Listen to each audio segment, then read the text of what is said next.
centers.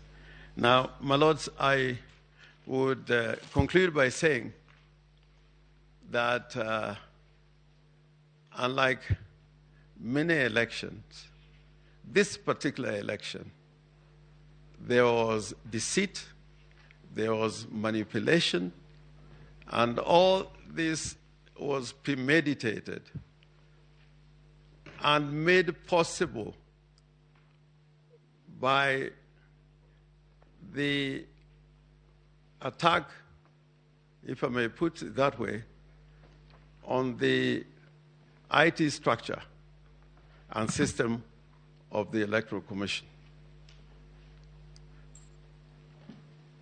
The way that the Commission was able to deal with the forms when uploaded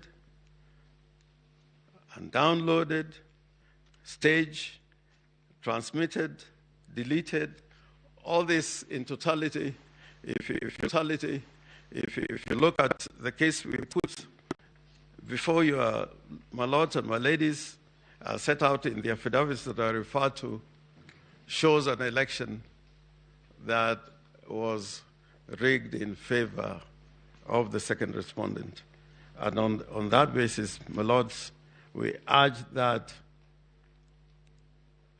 you nullify the elections on the basis of the fact that the second respondent did not attain more than 50% plus one of the votes cast in the election.